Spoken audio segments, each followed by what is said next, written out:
सर्वभूत हृदय मणिमानतोस्मि अनि आफ्नो गुरुको स्मरण गरेर सूचनामा पौराणिकले ऋषिहरूले गर्नुभएको 6वटा प्रश्नको जवाब दिन थाल्नुभयो र भन्न लाग्नुभयो मानव कल्याणको लागि ईश्वरले राख्नुभएको प्रश्नको म एकदमै उच्चारण गर्छु।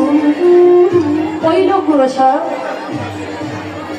यो कलियुगमा मान्छेको समय पनि छोटो हुने, धर्म जप त्यति मन पनि नलाग्ने, अब कल्याण त हुन पर्यो, मुक्ति त हुन पर्यो, त्यसको के साधन छ भन्दाखेरिमा भगवानको कीर्तन, भगवानको नाम संकीर्तन, भगवानकै गुणगान, भगवानलाई नै विस्मरण, केवल भगवानकै ध्यान मनन, भगवानकै भक्ति यो कलियुगमा भगवानलाई प्राप्त गर्ने, मोक्ष प्राप्त गर्ने साधन हो।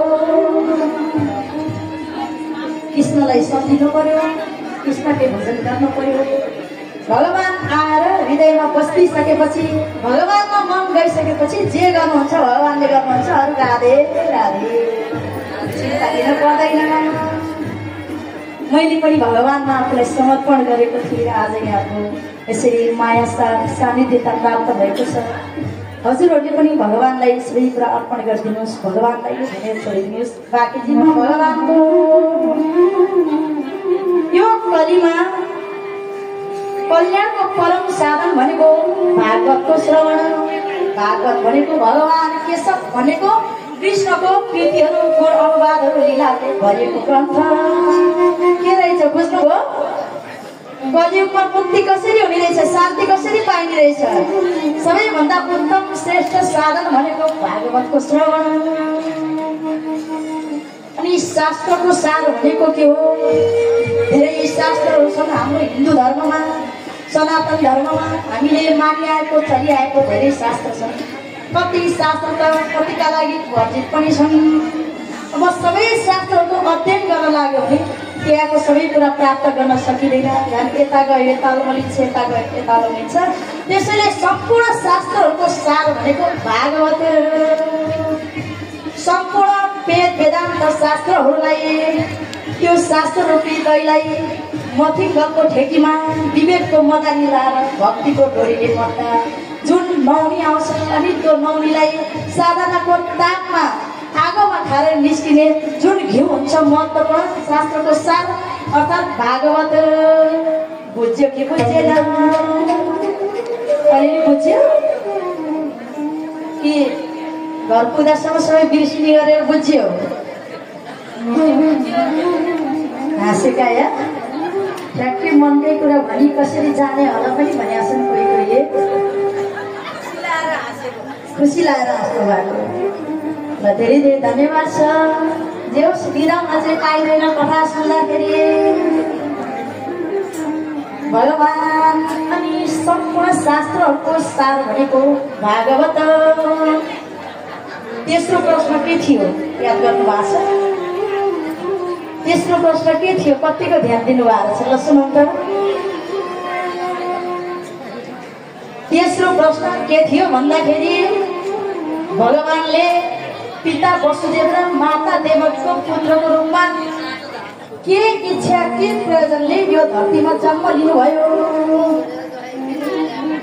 अधर्मीहरूको नाश गर्न, धर्म संस्थालाई कायम गर्नको लागि, यो पृथ्वीलाई सधैँ हराभरा पापीहरू रहित बनाउनको लागि, राम्रो कामको थालनी गराउनको लागि, पापीहरूलाई नासेर धर्मात्मालाई फैलाउनको लागि भगवानले वसुदेव र देवकीको गर्भबाट जन्म लिनुभयो।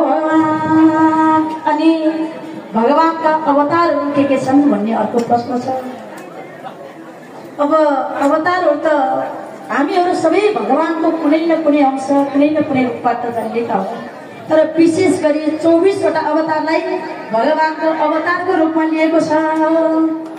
24वटा अवतारमा सौनकादि 4वटा कुमारहरूदेखि लिएर हुँदै गरेको कल्की अवतारसम्मको कथा छ। तिनै 24 अवतारका कथाहरूलाई समायोजित गरेर यो भागवतको हामीले परिपूर्ण गर्नेछौँ।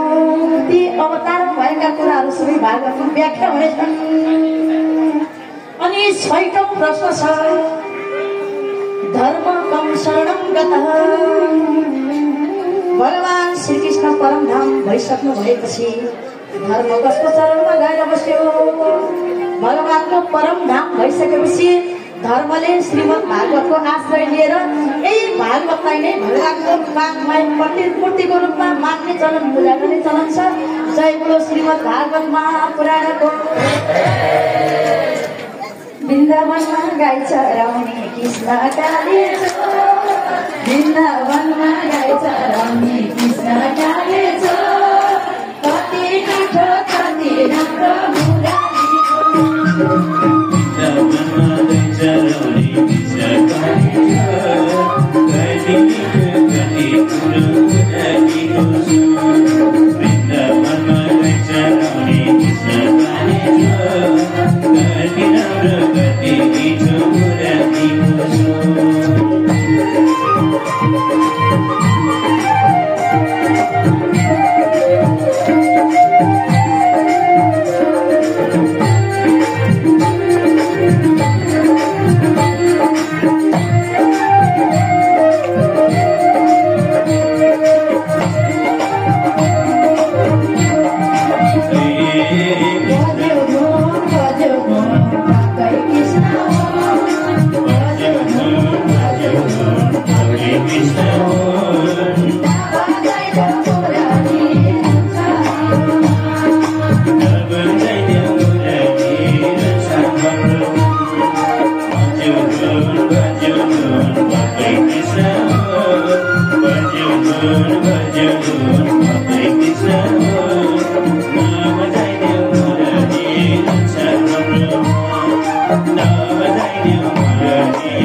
उत्तम श्लोक चरितम चकार भगवानऋषि। अन्य अवतारहरू चाहिँ भगवानको अंशका अवतारहरू हुन्, कलाका अवतारहरू हुन्। तर कृष्ण अवतार चाहिँ भगवानको सम्पूर्ण रूपमा परिपूर्ण अवतार हो र भगवानको ती कृष्ण अवतारको विशेषताहरू भागवत नामको यो ग्रन्थमा व्याख्या भएको छ। जब सौनक आदि ऋषिहरूले सुनजीको मुखबाट भागवतको बारेमा यति उत्कृष्ट व्याख्या र वर्णनहरू सुन्नुभयो, अनि त्यसपछि फेरि प्रश्न गर्न लाग्नुभयो, हे सुतजी,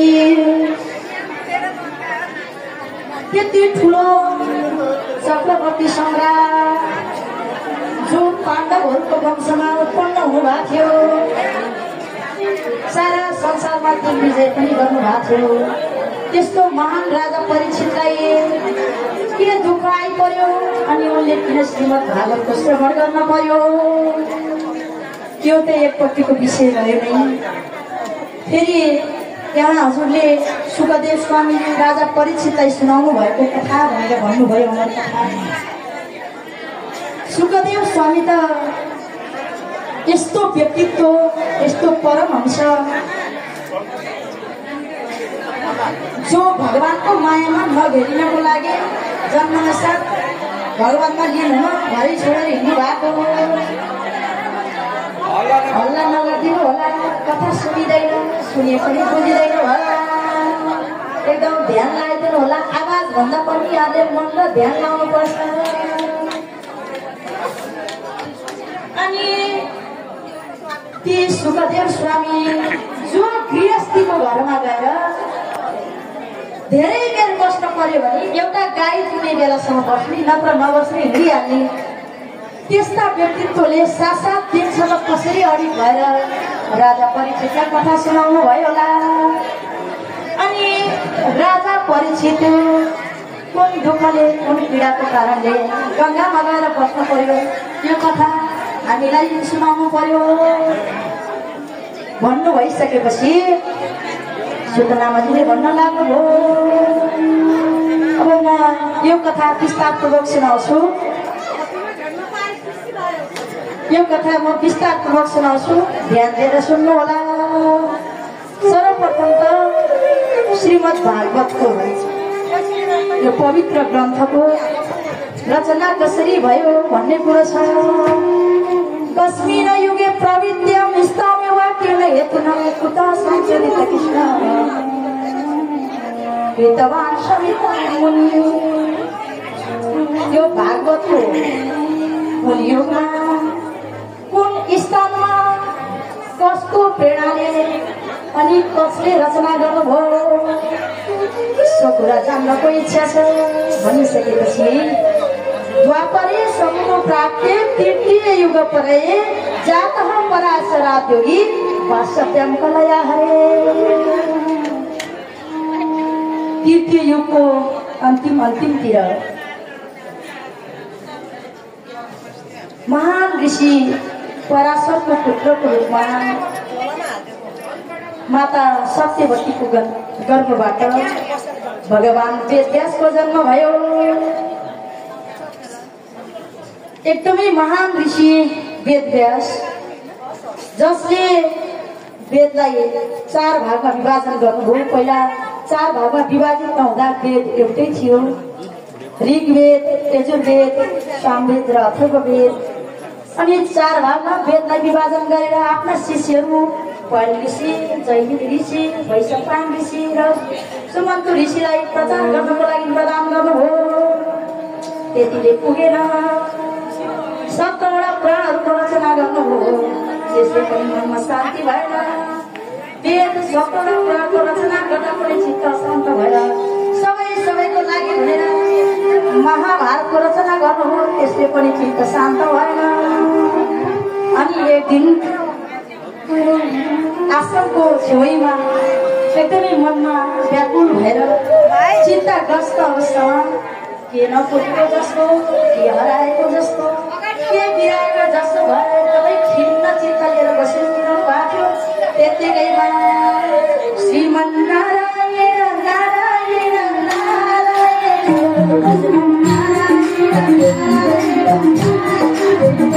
श्रीमन्नारायण नारायण नारायण श्रीमन्नारायण नारायण नारायण श्रीमन्नारायण नारायण नारायण श्रीमन्नारायण नारायण नारायण।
छोरी गायिका बहिनी तारा थापाको पनि आगमन छ। जोरदार ताली बजाएर स्वागत गरौँ। नेपालीहरूको ढोकुसी कार्यक्रमको सञ्चालक आदरणीय दाइ कृष्ण कडेल, भाउजू प्रतिमा कडेल, प्यारी बहिनी तारा थापा,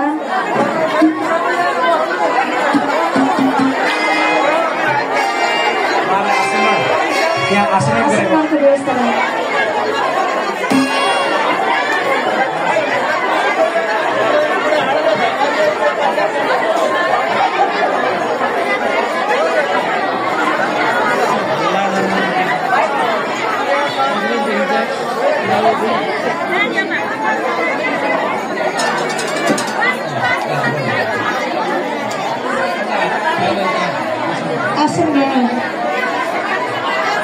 कति साँगुरो छ र दाई भाउजू तारा बहिनीलाई आसन ग्रहण गराइदिनु होला। जय होस्। आज हामीहरूको मनोकामना पूर्ण भएको छ। धेरैजना आमाहरू बुवाहरू सदा सर्वदा बिहान दिउँसो बेलुका राति अबेरसम्म पनि गाईको भिडियो हेरै गर्नुहुन्छ। आज हाम्रो प्रतीक्षाको घडी सम्पन्न भएको छ। कृष्ण दाई आज योगमाया सखीको कार्यक्रममा आज यहाँ नै उपस्थित हुनुभएको छ सशरीर। आज हामी सबैको अहो भाग्यको दिन हो। सबैले एकचोटि दाईको सम्मानमा जोरदार तालीले सम्मान गरिदिनुभएको छ। जय होस्।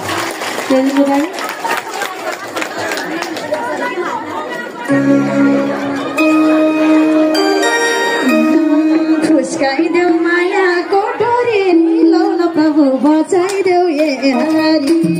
खुस्काइदेऊ मायाको डोरी मिलाउन प्रभु बचाइदेऊ ए हरि। बचाइदेऊ मायाको डोरी मिलाउन प्रभु बचाइदेऊ ए हरि।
सफल गर्न दानै गर्नलाई इन्द्रणीका कृष्ण कडेल नादा मेरा सिनाइदेऊ मायाको डोरी ल्याउन प्रभु बचाइदेऊ ए हरि। सिनाइदेऊ मायाको डोरी ल्याउन प्रभु बचाइदेऊ ए हरि।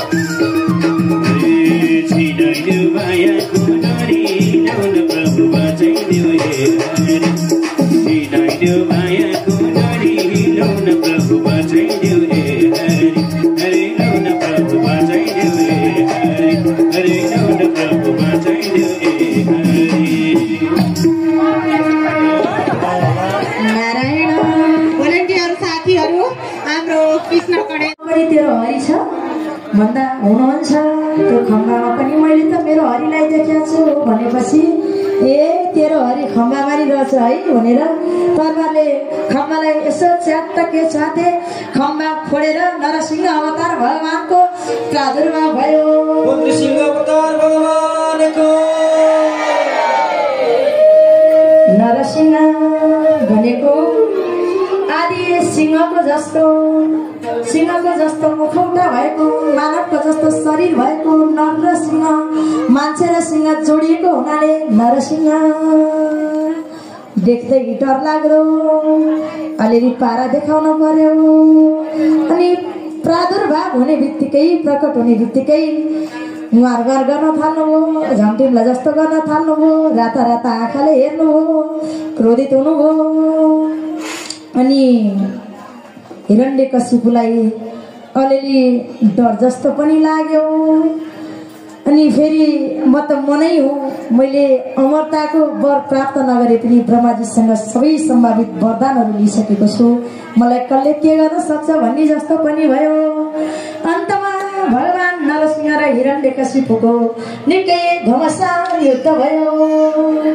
अनि घमासान युद्ध भइसकेपछि हिरण्यकशिपुलाई काखमा लिनुभयो भगवानले। अट्ठास गरे हिरण्यकशिपुले, किन आशाए त भनेको मलाई वरदान प्राप्त छ, म कुनै शस्त्रले पनि मर्दिन, अस्त्रले पनि मर्दिन, नरबाट पनि मर्दिन, देवताबाट पनि मर्दिन, ब्रह्माको त कुनै सृष्टिबाट म मर्दै मर्दिन।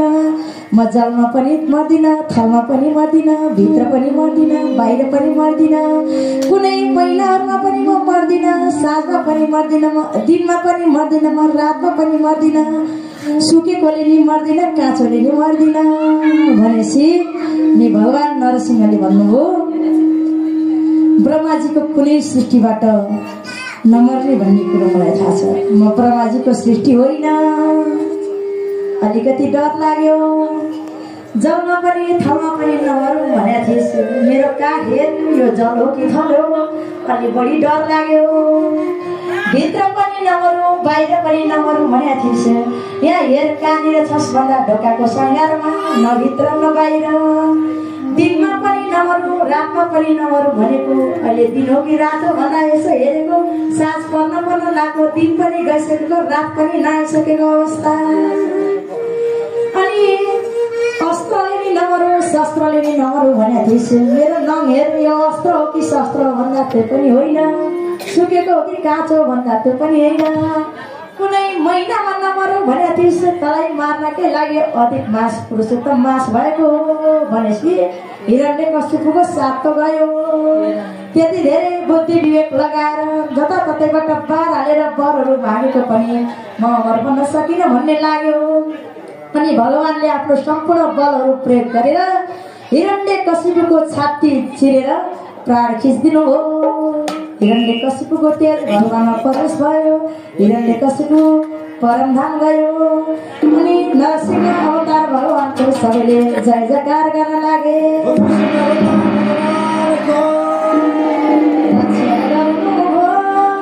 रक्षा गर्नुभयो नरसिंह भगवानले, रक्षा गर्नुभयो, रक्षा गर्नुभयो, रक्षा गर्नुभयो नरसिंह भगवानले, रक्षा गर्नुभयो, रक्षा गर्नुभयो, रक्षा गर्नुभयो नरसिंह भगवानले, रक्षा गर्नुभयो।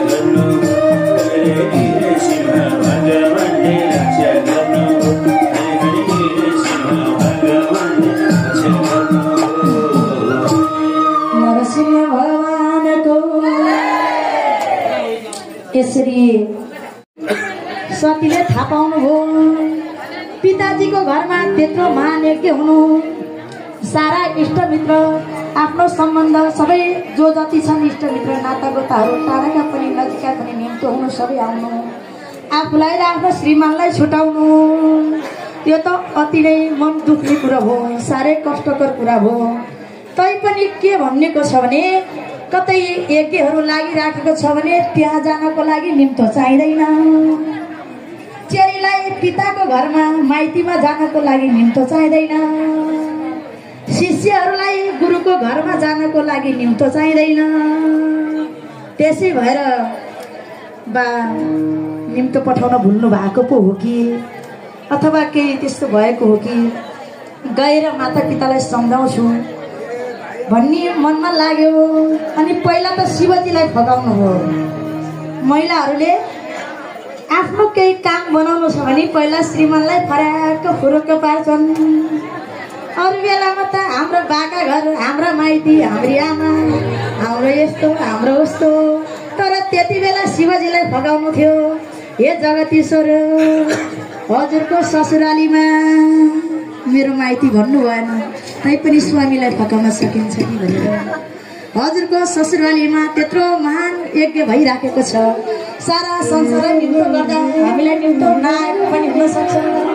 मलाई सो यज्ञ हेर्न जानको लागि साह्रै मन छ। हजुर पनि जानु प्रभु भनिसकेपछि अब शिवजीले त्यो यज्ञमा हामी जान उचित छैन। तिम्रो पिताको मसँग वैरभाव भएको कारणले नै हामीलाई नबोलाएको हो। बोलाउनु पनि कसरी? तिमी मन नपरेकी छोरी, म मन नपरे ज्वाइँ। मुखै हेर्न मन नलागिले के को बोलाउने? त्यही भएर हो मन दुःख नगर, यस्तै रहेछ हाम्रो भाग्य भनेर सम्झाउनु हो। सम्झाएर के मान्ने? उता कति राम्रो मिता भइरह होला, सबै सजेर आएका होला, सबै जम्मा भएर कस्तो भइरह होला। सत्यदेवीलाई साह्रै जानको लागि इच्छा लाग्यो। महादेवसित बिदा मागिन्। तर महादेवले हे सती, तिमी त्यहाँ नजाऊ, तिमी त्यहाँ जान उचित हुँदैन, यो राम्रो हुँदैन, नजाऊ भनेर धेरै सम्झाउनु हो। तर सतीले मान्नु भएन। किनभने संसारमा दुईवटा हटहरू एकदमै ठुलो हटहरू हुन्छन्। एउटा बाल हट हुन्छ, अर्को स्त्री हट हुन्छ। अब अहिले त्यस्तो हट गर्ने स्त्रीहरू त हुनुहुन्न, कोही कोही हुनुहुन्छ होला। तैपनि हुन त हामीले नचाहिने कुरामा त्यति हट गर्दैनौँ, पुरा गर्दै पनि भइहाल्यो। कहिलेकाहीँ अब त्यस्तै भयो भने यसो मिलाएर बुझ्नुपर्छ। अनि अर्को बालहट भगवान्, बालखाले जिद्दी गऱ्यो भने हामीले रोक्न सकिँदैन। यहाँ आएर एउटा बच्चालाई अहिले मलाई पञ्चामृत प्रसाद खान मन लाग्यो भने पख बाबु कार्यक्रम सक्नुपर्छ भनेर मान्छ। ज्यान जाला बरु त्यो पञ्चामृत नखाइकन ऊ बरु लडी बढी गरिन्छ, भैँले पसारिन्छ, तर मान्दैन। त्यही बाल हट अनि स्त्री हट संसारको ठुलो हटहरू। सतीदेवीले मान्नु भएन। शिवजीले अनेक प्रकारसँग सम्झाउन बुझाउन पनि नमानेर जानुभयो पिताजीको यज्ञ हेर्नको लागि। अनि गइसकेपछि यज्ञ स्थानमा पुगिसकेपछि बाउसँग त रिस उठेको। किनभने महादेवलाई असाध्यै वैर गर्ने, शत्रुको व्यवहार गर्ने, मनै नपराउने, दुःख पोख्ने, गुनासो गर्ने, भुर्की लाउने कोसँग हो? ल भन्नुहोस् त, हामीले माइत गएर घुर्की लाउने कोसित हो? आमासँग दुःख पर्दा पनि सबभन्दा पहिला आमालाई, खुसी लाग्दा पनि सबभन्दा पहिला आमालाई। अनि मिठो पाकेको दिनमा पनि आमा मैले आज यो पकाएर खाएँ, सन्चो नभए दिन पनि आमा मलाई टाउको दुख्यो। कसैले नयाँ राम्रो कपडा किनेर ल्यायो भने आमा मलाई त यस्तो नयाँ साडी आएको छ, आमा यस्तो आमा त्यस्तो। आमालाई पिताजीसँग रिस उठिरहेको थियो, आमासँग गुनासो पोखिन्। हे माता, पिताको घरमा यत्रै यज्ञ हुने, सारा संसार आउने, सबै हटाउने जगदीश्वर महादेवलाई मलाई किन नबोलाउनु भएको? बिना शङ्करको यो यज्ञ कसरी पूर्ण होला? किन यस्तो गर्नुभयो? छिटो मलाई निम्तो गर्न पठाउनुहोस् भन्दाखेरि दक्ष प्रजापतिले सतीलाई उल्टै महादेवका विभिन्न किसिमका निन्दाहरू गरेर त्यो शङ्कर भनेको यस्तो, त्यो भनेको उस्तो, त्यो बिना हाम्रो यज्ञ पुरो हुने होइन। यो सारा संसार जगत भगवान भनेको ब्रह्माले र विष्णुले चलाउने हो। त्यो विश्वास खाने, मसानमा बस्ने, बाघको छाला ओढ्ने, भूत प्रेत पिचासको गण लाएर हिँड्ने, त्यसले केही पनि गर्दैन छोरी, तिमीलाई पनि भरम परेर भनेर पतिव्रत नारीलाई आफ्नो श्रीमानको निन्दा चित्त बुझ्दैन। जस्तो सुकै गए गुज्रेको होस्, जस्तो भए पनि पतिव्रत नारीले श्रीमानको निन्दा सहन सक्दैन। र सतीदेवीलाई पनि त्यही भयो। साह्रै अपमानजनक भाषाबाट महादेवको निन्दा भइसकेपछि अब दक्ष प्रजापति जसको वंशबाट जसको रगतको प्रवाहबाट म जन्मेर मेरो शरीर भयो, आज त्यही शरीर आज त्यही कामले शिवको निन्दा सुन्नु पर्यो। यो देह मेरो लागि काम छैन भनेर समाधि लिएर शरीरमा अग्नि उत्पन्न गरेर आफूलाई भस्म पारिदिनु भयो, जानुभयो। सती सकिनुभयो, अब प्राण त्याग गर्नुभयो सतीले। अनि यता सती देवीले प्राण त्याग गरिसकेपछि शिवका गणहरूले त्यही प्रतिकार गर्न थाले, तर केही पनि लागेन उनीहरूको। नारदजी सती मरेको खबरी लिएर श्री महादेवलाई खबर गर्नको लागि कैलाशतर्फ जानुभयो। यता शङ्करका गणहरूले लडाईँ गरेर सकेनन्, विध्वंस पर्यो, उत्पात पर्यो। अनि सतीदेवीले देह त्याग गरेको थाहा पाइसकेपछि शिवजीले अत्यन्त क्रोधित भई आफ्नो शरीरबाट वीरभद्रको उत्पत्ति गरेर, हे वीरभद्र गएर दक्षको यज्ञलाई नाश गरेर आऊ भनेर आज्ञा दिएर पठाउनु भयो। वीरभद्र जाँदै गर्दाखेरि बाटामा उता भागेर आएका शङ्करका गणसँग भेट हो। अब नायकी आइसकेपछि मालिक आइसकेपछि अलिकति ऊर्जा हुन्छ नि होइन। अब हामी बलले भर्यौँ, अब हामी शक्तिले युक्त भयौँ, लड्न जाने भनेर लडे गए। त्यसपछि घमासान युद्ध भयो। शिवका गणहरूको दक्ष प्रजापतिको यज्ञ बचाउनको लागि पनि ठुला ठुला सङ्ग्रामहरू भए। निकै ठुलो लडाईँ भइसकिसकेपछि अन्तमा दक्ष प्रजापतिको शिर छेदन गरेर होमिदिनु हो। अनि विभिन्न सतीले थाहा पाउनु हो पिताजीको घरमा त्यत्रो महान यज्ञ हुनु, सारा इष्टमित्र आफ्नो सम्बन्ध सबै जो जति छन् इष्टमित्र नातागोताहरू टाढाका पनि नजिकका पनि निम्तो हुनु, सबै आउनु, आफूलाई र आफ्नो श्रीमानलाई छुटाउनु, यो त अति नै मन दुख्ने कुरा हो, साह्रै कष्टकर कुरा हो। तैपनि के भन्नेको छ भने कतै यज्ञहरू लागिराखेको छ भने त्यहाँ जानको लागि निम्तो चाहिँदैन। चेलीलाई पिताको घरमा माइतीमा जानको लागि निम्तो चाहिँदैन। शिष्यहरूलाई गुरुको घरमा जानको लागि निम्तो चाहिँदैन। त्यसै भएर बा निम्तो पठाउन भुल्नु भएको पो हो कि अथवा केही त्यस्तो भएको हो कि गएर माता पितालाई सम्झाउँछु भन्ने मनमा लाग्यो। अनि पहिला त शिवजीलाई फगाउनु हो। महिलाहरूले आफ्नो केही काम बनाउनु छ भने पहिला श्रीमानलाई फराक फुरुक्क पार्छन्। अरू बेलामा त हाम्रो बाका घर, हाम्रा माइती, हाम्री आमा, हाम्रो यस्तो हाम्रो उस्तो, तर त्यति बेला शिवजीलाई फगाउनु थियो। हे जगतीश्वर, हजुरको ससुरालीमा मेरो माइती भन्नु भएन, तैपनि स्वामीलाई फकाउन सकिन्छ कि भनेर। हजुरको ससुरालीमा त्यत्रो महान यज्ञ भइराखेको छ, सारा संसारलाई निम्तो गर्दा हामीलाई निम्तो नआएको पनि हुन सक्छ। मलाई सो यज्ञ हेर्न जानको लागि साह्रै मन छ, हजुर पनि जानु पर्यो भनिसकेपछि अब शिवजीले त्यो यज्ञमा हामी जान उचित छैन। तिम्रो पिताको मसँग वैरभाव भएको कारणले नै हामीलाई नबोलाएको हो। बोलाउनु पनि कसरी? तिमी मन नपरेकी छोरी, म मन नपरे ज्वाइँ, मुखै हेर्न मन नलागिलाई के को बोलाउने? त्यही भएर हो, मन दुःख नगर, यस्तै रहेछ हाम्रो भाग्य भनेर सम्झाउनु हो। सम्झाएर के मान्ने? उता कति राम्रो मिता भइरह होला, सबै सजिएर आएका होला, सबै जम्मा भएर कस्तो भइरह होला। सत्यदेवीलाई साह्रै जानको लागि इच्छा लाग्यो र महादेवसित बिदा मागिन्। तर महादेवले हे सती, तिमी त्यहाँ नजाऊ, तिमी त्यहाँ जान उचित हुँदैन, यो राम्रो हुँदैन, नजाऊ भनेर धेरै सम्झाउनु हो। तर सतीले मान्नु भएन। किनभने संसारमा दुईवटा हटहरू एकदमै ठुलो हटहरू हुन्छन्। एउटा बाल हट हुन्छ, अर्को स्त्री हट हुन्छ।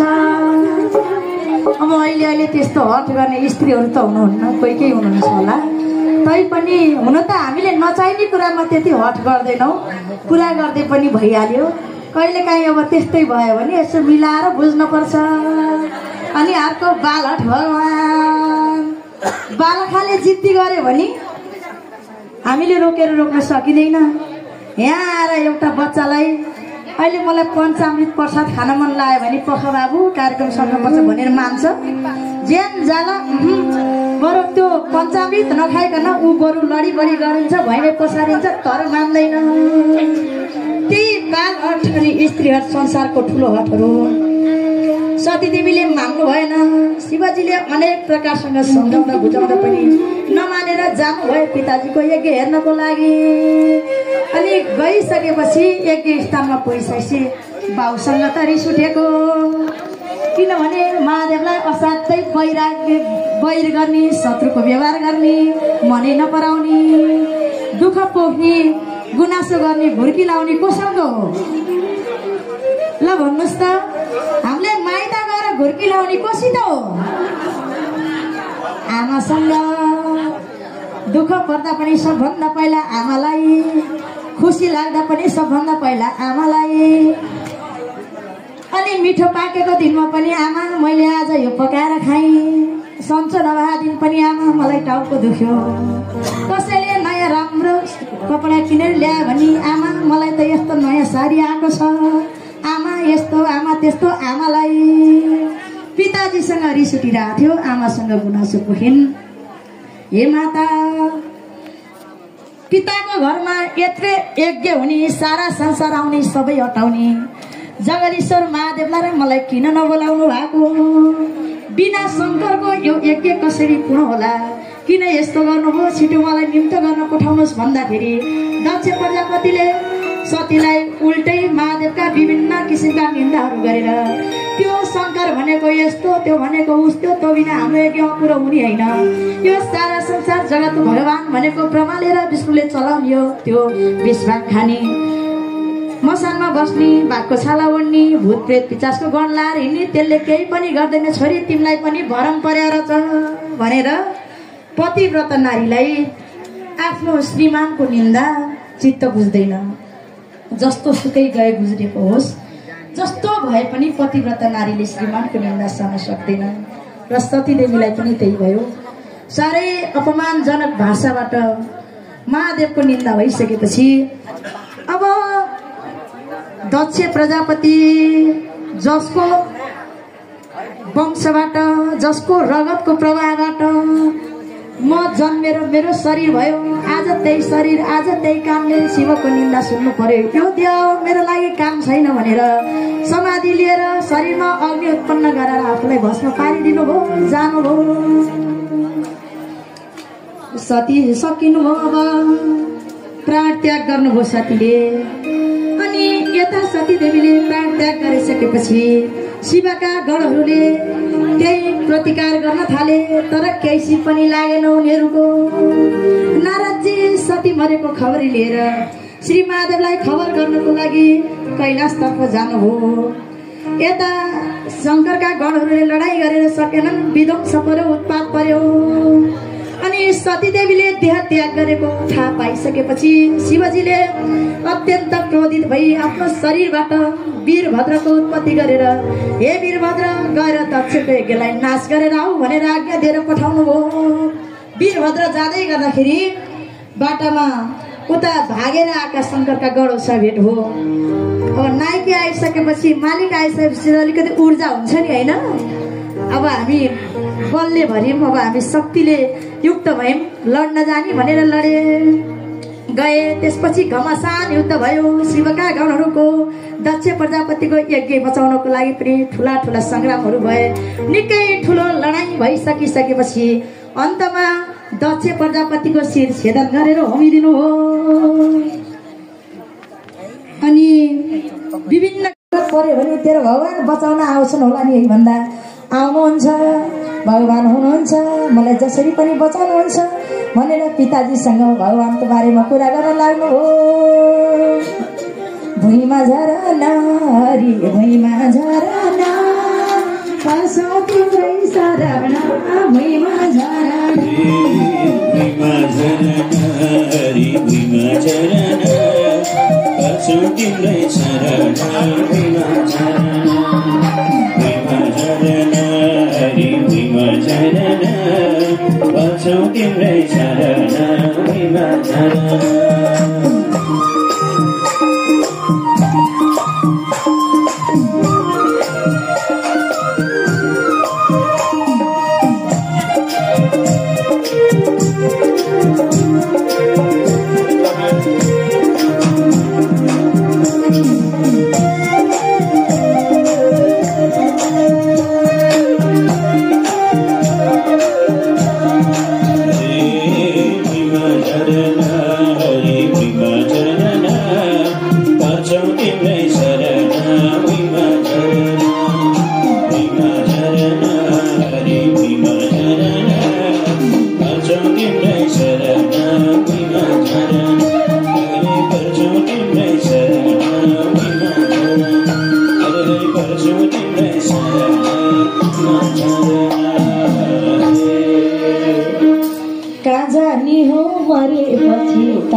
हो कि माथि कस्ता होला गाउँ र समाज कस्ता होला अजानी हो मरेपछि तल हो कि माथि कस्ता होला गाउँ र समाज कस्ता होला साथी अजानी हो मरेपछि तल हो कि माथि कस्ता होला गाउँ र समाज कस्ता होला साथी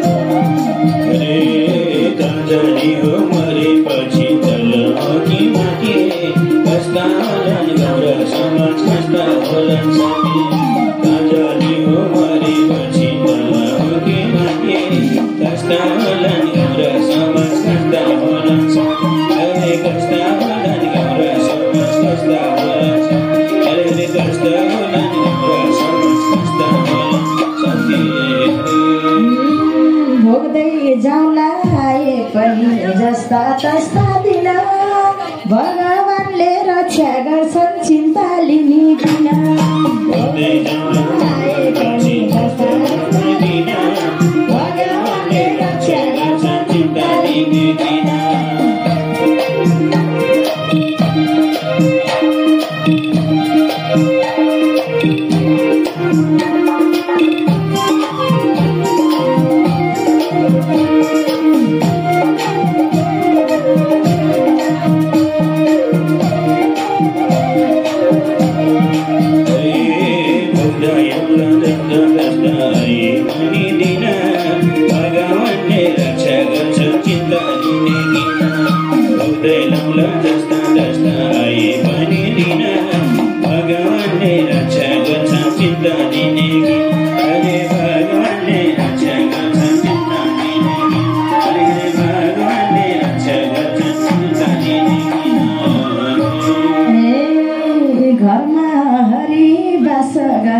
वनमा पनि हरि जलमा हरि थलमा हरि मनमा पनि हरि घरमा पनि हरि बस्छन् मनमा पनि हरि जलमा हरि थलमा हरि मनमा पनि हरि